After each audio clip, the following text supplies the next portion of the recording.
It looks like any other illness we experience. We want to feel better.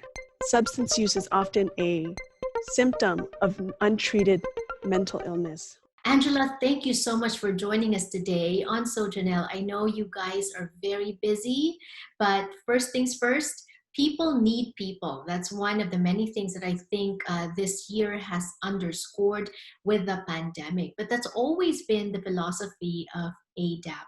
Go ahead and introduce AADAP to our viewers. So AADAP is Asian American Drug Abuse Program, has been in LA for nearly 50 years. Many in our Asian American and Pacific Islander communities pretend that drug use is not a problem, and it always has been. In the summer of 1971, 31 Asian American youth died of drug overdose. And soon after, community elders recognized we have to do something. And so that's where AADAP came from. So 1972, we officially became a small nonprofit organization providing service to Asian American Pacific Islander youth for drug treatment. So we're a very family-oriented organization. We've been growing over the years, and we have a huge family now.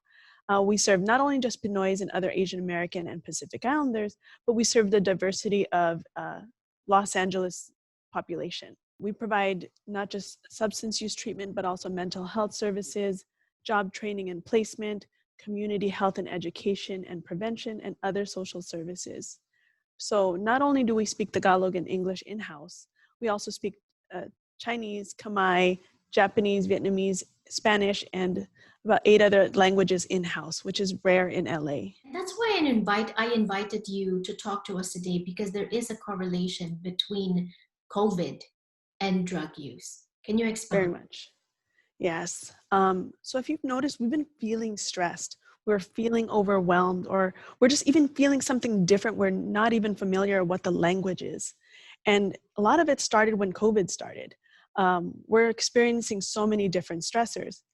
Sadly, some of us have already experienced some of this, right? When we've had to move or immigrate or have to start over. So all these other stressors are new and overwhelming. It's psychologically and emotionally traumatic. So while so many PINOYS are essential workers and our frontline workers, we've been asked to keep working while we're grieving the lives we built, while we're grieving the sense of control and comfort that many of us have worked really hard to build. And also at the same time, we're grieving the lives of the people we've lost day to day. So because of this, PINOYS have had to deal with COVID face-to-face and head-on. And as PINOYS, we are experts at being resilient, but it's exhausting to be resilient all the time. So with so many stressors, it looks like any other illness we experience. We want to feel better. So with mental illness, substance use is often a symptom of untreated mental illness, or like the emotional, psychological stressors that we're feeling. And we are looking ways to feel better. And so sometimes that can look like drug use, drinking too much, or just, it can also look like other mental health symptoms that like sleeping more than usual, difficulty worrying, or stopping and controlling our worrying, extreme changes in our mood, or withdrawing or isolating from people we want to or need in our lives, as well as like just difficulty eating and sleeping the way we normally would. Right, we've seen that a lot as well, and we talked about that. There's also domestic violence, a prevalence of domestic violence, and some people, their way of coping is really drugs and alcohol, right, to get them to forget. Do we have any information on how prevalent drug abuse and addiction is within our Filipino-American community? One of the hardest things is that most of us don't report it, don't talk about it, pretend like it's not there. But 33% of the PINOYS that do report that substance use say it's personal and family problems that they're struggling to be able to deal with without another form of coping. So how we are understudied, underreporting, the truest numbers are hardest because we're trying to silently deal with it by ourselves. And because of that, I think it will be good also for you to give us resources right now. How can you tell if our friend or a loved one is abusing drugs or having an addiction to alcohol, for instance? So sometimes we'll see it in a change in their normal moods, behaviors or attitude, the way that they would interact with their relationships, their work coworkers, or even their work environment. And also a lot of times it's like changing in like sneaky behaviors where they're doing things that they're not all, where it's hard to identify where they're at. So that's often some of the obvious factors, but other times it's money that's coming in and out and we're not noticing where it's going, or doing things with new people and new friends that we're not sure how healthy or good they are for us, or just the disruption and like outbursts that wouldn't normally be there. I like those telltale signs that you're sharing with us, because especially as you said earlier, we Filipinos, we tend to make it a family problem and keep it a secret. And that is why people don't get the help that they deserve. Also, another thing is that people that are addicted, they don't want to admit that they're addicted. So they think there's nothing wrong with them. And so they're not readily open to getting help, right? And Yeah. so my next question is, what are your top 3 tips, for instance? Let's say we determine that a friend or a loved one or a family member has or may have this problem. How do we encourage them, convince them to get treatment? Mm-hmm. You know, because like, substance use can look different based on the different substances, a lot of times it's like knowing how to jump in, and it's like playing jump rope. You jump in at the right time, right when they need it and they're ready for it. So it can look different. Sometimes if they let you listen, just listen. And a lot of times they'll tell you what they need, whether they realize it or not. You know, a lot of us we're a collective, we're a community. So we don't always use the traditional, like going to an organization. We might have to reach out to our church community, our neighbors, or someone who's already done this. Realistically, someone in our community already has. So it's hard to be everything for a struggling person. So you can't be their mental health person, their substance use counselor, their parent, their friend, all at the same time. So really using the community organizations and the churches and the supports that you have there. So for some substance use addiction, there is access to medication-assisted treatment. And sometimes that can help support the psychological and physiological changes of substances. So we can't convince someone to go when they're ready, but it's ultimately their readiness to commit to that pattern of behavior change. Similar to a workout. You can't tell someone like, oh yes, I'm gonna work out just because it's Monday. You have to be wholeheartedly ready to get up, tie your shoes, have that like quick breakfast and put your feet on the pavement. So step by step, the same thing is what treatment looks like. Right. And all this is helping. You're right too. It has to be, because it's so personal. It has to come from the person. We can't make them go, right? Mm-hmm. But then we're hearing like, oh, just wait, but be there for them. Or we're hearing the tough love, like don't give them anything, let them go homeless, let them go, like let them get to the extreme so that they can wake up. With ADA, and like you said, it's a case by case, also depending on the personality Yes. of the person, right? So with ADA, can you come in and maybe counsel not the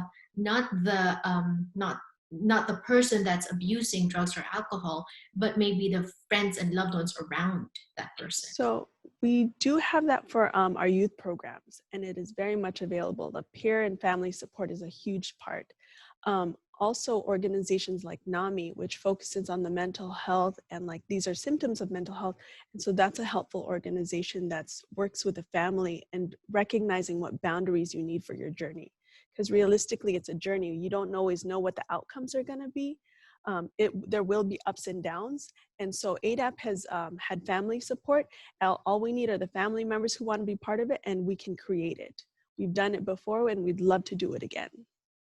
Right. And I know this is very helpful, Angela, because as I said earlier, and as you mentioned and pointed out, in our community, it's considered taboo to talk about these things. So hopefully there's somebody out there that's watching that maybe, even if it's just one person, that may be helped by this, or one family that may be helped by this.